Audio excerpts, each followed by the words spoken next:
ખેતી કામની અંદર મહત્વનું સાધન એવું થ્રેસર ખરીદવા માટે સરકાર 2,25,000 રૂપિયાની સહાય આપે છે. તો આ યોજના વિશે આજે આપણે સંપૂર્ણ ચર્ચા કરવાના છીએ કે કઈ રીતે ઓનલાઈન અરજી કરવી, શું ડોક્યુમેન્ટ જોઈશે અને તેના માટે કયા સમય સુધી તમારે અરજી કરવાની રહેશે, તમને કયા થ્રેસરના મોડલ ઉપર કેટલી સહાય મળવા પાત્ર છે તે બાબતે સંપૂર્ણ ચર્ચા કરશું. તેની પહેલા બનાસની ખેતી ચેનલ ઉપર હું ગણપતભાઈ તમારું સ્વાગત કરું છું.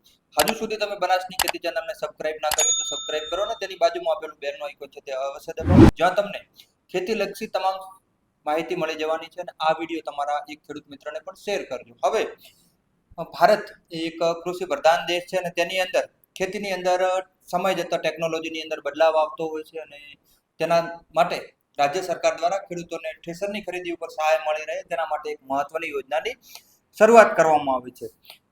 તો માનવ બળ અને પશુઓના બળનો પહેલાના સમયની અંદર ઉપયોગ થતો હતો અને અત્યારે આધુનિક ટેકનોલોજીના જમાનાની અંદર તમે થ્રેસરનો ઉપયોગ કરી રહ્યા છો. હવે થ્રેસરથી સમયની પણ બચત થાય છે અને ખેતી કામની અંદર ખેતી કાર્ય ખૂબ જ ઝડપથી ઉપયોગી થઈ જાય તેના ઉદ્દેશ્યથી ઘણીવાર નાના ખેડૂતો અને સીમાંત ખેડૂતો માટે મોંઘા મશીનો ખરીદવા માટે આર્થિક મુશ્કેલી રહેતી હોય છે. તેના માટે ગુજરાત સરકાર દ્વારા આઈ ખેડૂત પોર્ટલ ઉપર પાવર થ્રેસર ખરીદી માટે સહાય આપવામાં આવે છે, જેની અંદર સામાન્ય રીતે ખેડૂતોને 40 થી 45% રૂપિયાની સહાય મળવા પાત્ર હોય છે. અને આના માટે આઈ ખેડૂત પોર્ટલ માટે અત્યારે ઓનલાઈન અરજીઓની શરૂઆત થઈ ગઈ છે, એટલે તમે 26/4/2026 સુધી આ યોજનાની અંદર અરજી કરી શકો છો.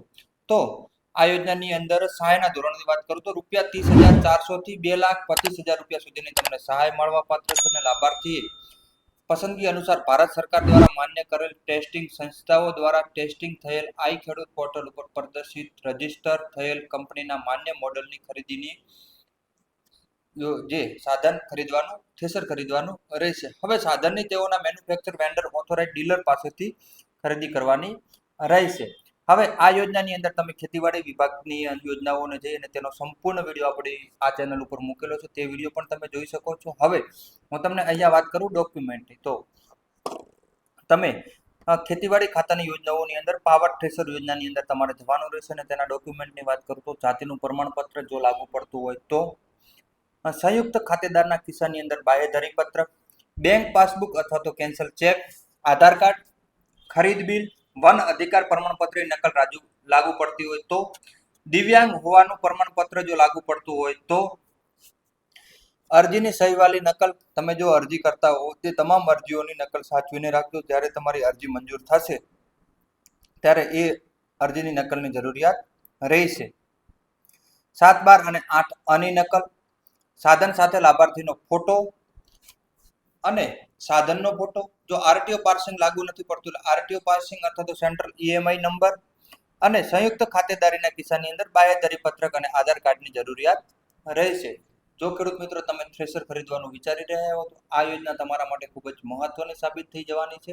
તો આ યોજનાની અંદર અત્યારે જ ફોર્મ ભરી નાખજો. આઈ ખેડૂત પોર્ટલ gujaratgovernment.in ઉપર આ યોજના અત્યારે શરૂઆત છે અને તેનો સમગ્ર વિડીયો આપણે યુટ્યુબની અંદર મૂકેલો છે. તેમ છતાં તમને ખબર ના પડે તો આપણા વોટ્સઅપ નંબર ઉપર તમે જે વિડીયોમાં આપેલો હોય છે તેના ઉપર તમે મેસેજ કરજો. આ વિડીયો વધુમાં વધુ ખેડૂતો સુધી શેર કરજો. હજુ સુધી બનાસની ખેતી ચેનલને સબસ્ક્રાઇબ ના કરી તો સબસ્ક્રાઇબ કરીને તેની બાજુમાં આપેલો બેલનો આઇકોન છે તે અવશ્ય દબાવો. ધન્યવાદ મિત્રો.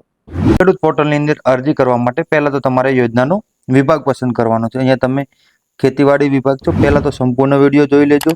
જો તમે મોબાઈલથી અરજી કરવા માંગતા હોય તો મોબાઈલની અંદર તમારે જે ગૂગલ ક્રોમની અંદર ઉપર 3 ડેશ દેખાય છે, અહીંયા દેખાતા હશે, એ પ્રમાણે તમે ત્યાં સિલેક્ટ કરશો એટલે નીચે 3 ડોટ ઉપર તમને ડેસ્કટોપ સાઇડનું બટન દેખાશે, ત્યાં તમારે માર્ક કરશો એટલે તમને આ પ્રકારની ડિસ્પ્લે દેખાવા લાગશે. અહીંયા તમારે ખેતીવાડી વિભાગ કે જે વિભાગની યોજના તમે કરવા માંગતા હો તે વિભાગ ઉપર સર્ચ કરીને એની યોજનાઓ તમે સર્ચ કરી શકો છો. હવે તમારે જે યોજનાની અંદર અરજી કરવી હોય તે યોજના તમારે સિલેક્ટ કરવાની રહેશે. તમે જોઈ શકો છો તમામ યોજનાનું લિસ્ટ જોયા પછી તેની સમગ્ર માહિતી આપેલી જ હોય છે. તમારે જે યોજના સિલેક્ટ કરવી હોય તે યોજના તમે અહીંયા સિલેક્ટ કરી શકો છો. જે યોજનાની અંદર અરજી કરવી હોય, તમે અત્યારે જે યોજનાની અંદર અરજી કરો છો તે યોજના તમારે અહીંયાથી લિસ્ટમાં નામ ચેક કરીને સિલેક્ટ કરવાની રહેશે. ધારો કે તમે પાવર થ્રેસર સિલેક્ટ કરવા માંગો છો, ટ્રેક્ટર સિલેક્ટ કરવા માંગો છો, તારવાડ સિલેક્ટ કરવા માંગો છો, તો જે પણ તમારા વિભાગની જે પણ યોજના તમારે સિલેક્ટ કરવી હોય તમને યોજના સિલેક્ટ કરવાની રહેશે.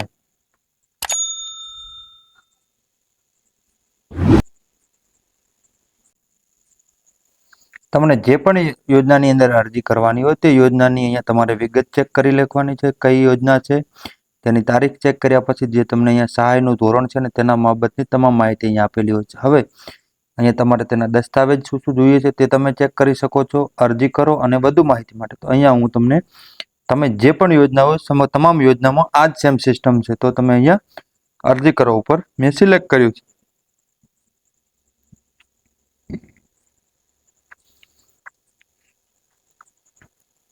હવે અહીંયા અરજી કરવા ઉપર આપણે આગળ પ્રોસેસ કરીએ તો તમને જે વિગતો ખાસ સૂચનાઓ ધ્યાનમાં લેવાની છે. જે વિગતો આગળ લાલ છે તે ફરજિયાત છે. અરજી સેવ કર્યા પછી કન્ફર્મ કરવું જરૂરી છે. ફક્ત કન્ફર્મ કરેલ અરજી જ ધ્યાનમાં લેવામાં આવશે. અરજી સબમિટ થઈ ગયા બાદ અરજી અપડેટ થશે નહીં. અરજી સબમિટ થયા પછી અરજીની પ્રિન્ટ લઈ શકાશે. જો બેંકનું નામ લિસ્ટમાં ન મળે તો નજીકની ખેતીવાડી કચેરીનો સંપર્ક કરવાનો. ના આવતું હોય અરજીની પ્રિન્ટ આઉટ લેવી ફરજિયાત છે. આપના દ્વારા કરેલ આ અરજીની પ્રિન્ટ લઈ આપની પાસે જ રાખવાની રહેશે.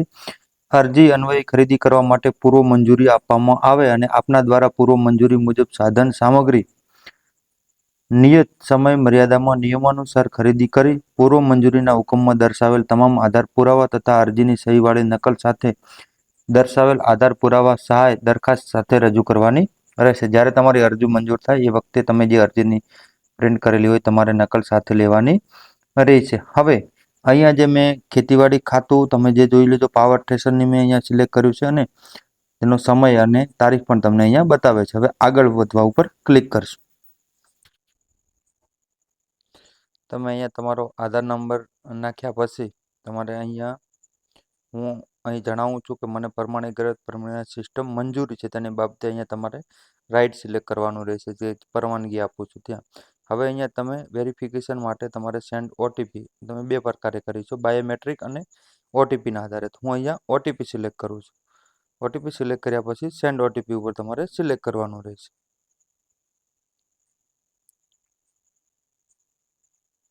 સેન્ડ ઓટીપી ઉપર સિલેક્ટ કર્યા પછી તમારે ઓટીપી નંબર અહીંયા દાખલ કરવાનો રહેશે. હવે તમે જે ઓટીપી નાખ્યા પછી અહીંયા તમારે વેરીફાઈ કરવાનો રહેશે.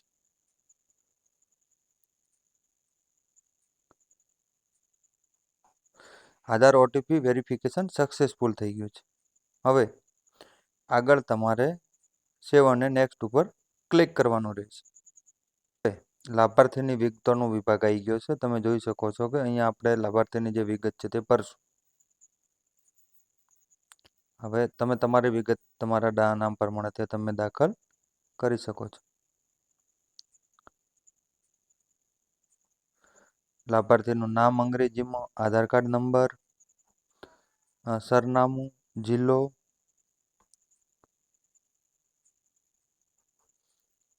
સિલેક્ટ કરવાનું રહેશે. તમારી જાતિ સિલેક્ટ કરવાની રહેશે. જાતિ સિલેક્ટ કરશો તો જાતિ. હવે અહીંયા તમારે ઈમેલ એડ્રેસ નાખવો હોય તો નાખી દેજો. ઈમેલ એડ્રેસ નાખશો તો જે ભણેલા ખેડૂતો છે તેમના માટે નાખી દેજો તો સારું છે. દિવ્યાંગ છો કે નહીં અહીંયા તમારે સિલેક્ટ કરવાનું છે. તમે દિવ્યાંગ ખેડૂત છો કે નહીં. હવે ખેડૂતનો પ્રકાર તમે જો જમીન તમારી જેટલી છે તેટલું તમારે અહીંયા સિલેક્ટ કરવાનું છે. જમીન 1 હેક્ટરથી 2 હેક્ટર તો નાના ખેડૂત છે. જમીન મોટા ખેડૂતો તો 2 હેક્ટરથી વધુ, સીમાંત ખેડૂતો તો 1 હેક્ટરથી ઓછી. મોબાઈલ નંબર તમારો આવી ગયો. હવે અહીંયા તમારે આત્માનું રજીસ્ટ્રેશન ધરાવો છો કે નહીં, સહકારી મંડળીના સભ્ય છો કે નથી.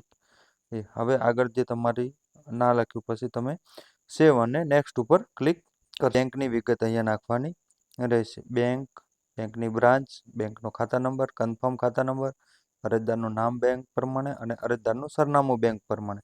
અહીંયા વિગત સચોટ ભરજો કેમ કે જે બેંક એકાઉન્ટની વિગતો તમે ભરી છે તેની અંદર તમારી સહાયની રકમ જમા થશે તો ફરી એક વખત વેરિફિકેશન કરી નાખજો અને પછી આપણે સેવ અને નેક્સ્ટ ઉપર ક્લિક કરશું. હવે તમે અહીંયા તમારા જમીનની વિગતો જોઈ શકો છો.